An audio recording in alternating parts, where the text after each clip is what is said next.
Welcome, story lovers. Today we will hear the untold story of Shatarupa, the mother of the human race. Her prophetic fate is revealed in the Brahma Purana. Lord Brahma carries on the work of creation with new energy and vigor after he receives the blessings of Adi Shakti to create the first woman on earth. What is the significance of the feminine force in creation? Adi Shakti manifests herself from the half-feminine Shiva or Ardhanarishwara. Feminine Shakti is the active principle of creation, while masculine Shiva is the substratum of consciousness. Together, they give rise to the perceptible universe. Shakti is also the divine mother, the nurturing, sustaining force of the universe. Now Lord Brahma successfully starts to regenerate life.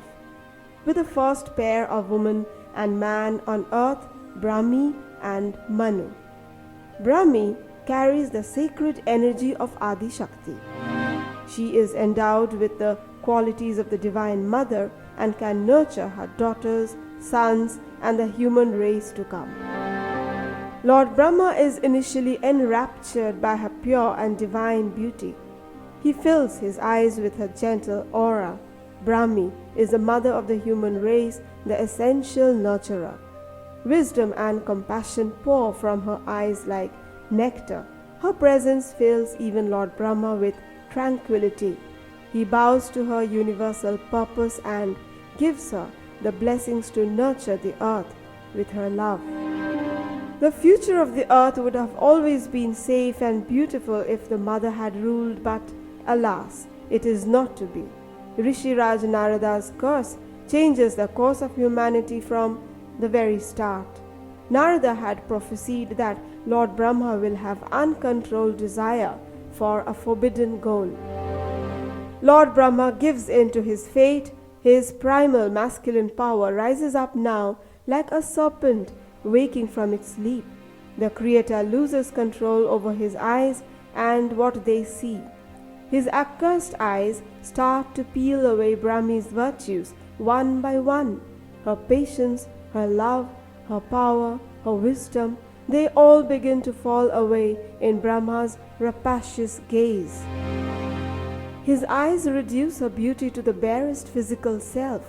Brahma, the Creator, sees the first woman not as the epitome of peace and prosperity who can nurture the earth, but as the flesh of woman that can fulfill the insatiable need of the male, as an object of desire. Brahmi begins to sense the change in Brahma's eyes. She recognizes an impious desire. She immediately steps away to the right. Brahma grows ahead on the right to keep his eye on her. She goes to the left. He grows ahead in the left to lock her in his vicious gaze. She goes behind Brahma. He grows ahead in the back too, never letting her be in peace. Brahmi sends a bold message that she will not cower to his vulgarity. She rises to the top, above his head, but Lord Brahma, depraved by the curse, grows ahead on the top. With 5 pairs of eyes, Brahma continues to ravish her beauty. The Shapta Rishis rush in to warn Lord Brahma of the consequences of his depraved behavior. They try to shake him out of his accursed mind. Atri and Marichi tell their father he is the Creator. This sort of behavior from you will endanger all that you have achieved till now. You endanger creation itself. But all warnings are in vain. Brahmi cannot take the insult to her being anymore. She flees to the forest where she hides as a deer. But Lord Brahma finds her and changes himself into a stag. She changes into a fish and slips into the depths of the ocean.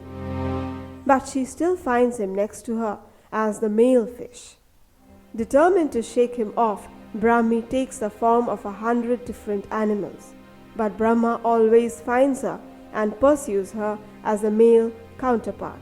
So she gets the name Shatarupa, or 100 forms. And the 100 pairs of male and female animals start the life of fauna on the earth. Still, there is no respite for Brahmi. from Brahma's pursuit. Lord Brahma's uncontrolled and blind desire has endangered the human race before it can begin. Seeing this, Bhagwan Shiva bursts into rage. You disrespect the feminine energy, the nurturer, the very hand of creation. Your action has no consciousness, and it is unforgivable.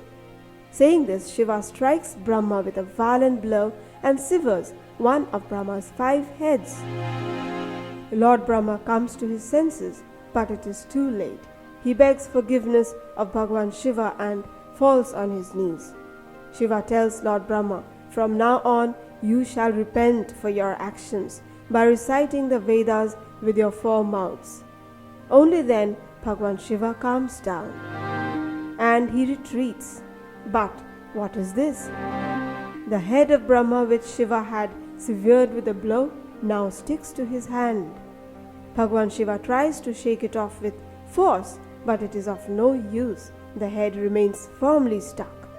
Shiva rushes around the whole universe, trying to make his hand free, but the head refuses to fall off. This, Shiva realizes, is the result of his karma. Though Shiva makes Brahma pay for his action, his own action was a terribly violent one. He has taken off the head of Brahma, who is also a Brahmin. That is why Bhagwan Shiva has to pay the price. Bhagwan Shiva and Brahma are both hounded by the consequences of their karma. The Hindu philosophy of karma is a universal law. The Vedas say we have to bear the consequences of our own actions. Good actions reward us in the future, while our bad deeds revisit us as our ill fortune. No one is above the law. Soon the severed head begins to rot and peel away, leaving behind the skull on Shiva's hand. Seeing it, he is forced to remember his actions and repent all the time. An eternity passes by as Shiva roams the universe holding the skull, and he comes to be known as Kapali, the skull. Once he passes through an unknown land, when suddenly the skull falls off on its own from Shiva's hand. Bhagwan Shiva becomes free from his terrible burden. The weight of his past action, which was bearing down all this time, is miraculously lifted. He has found salvation or mukti. Where is this place?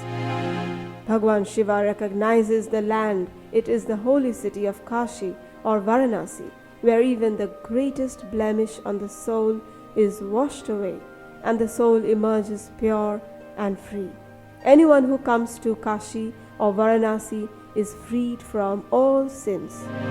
But Shatarupa gives a warning to the future of the human race. She tells Manu, woman will be the active force of life. She will bring it forth and nurture it. Yet, through the ages, she will also be tormented and defiled. With every passing yuga, the woman's place will keep falling in the human society. It will stem from ignorance and will lead to a lot of destruction. Even the epics Ramayana and Mahabharata bear testimony to this fact.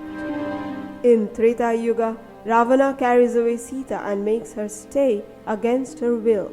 In Dwapara Yuga, the Kaurava princes try to disrobe Princess Draupadi in the midst of the royal court. They all point to the death of consciousness and the breaking down of the fundamental law of creation. Friends, if you love the timeless stories of the Indian Puranas, subscribe to Unlocking Books. And let's discover more.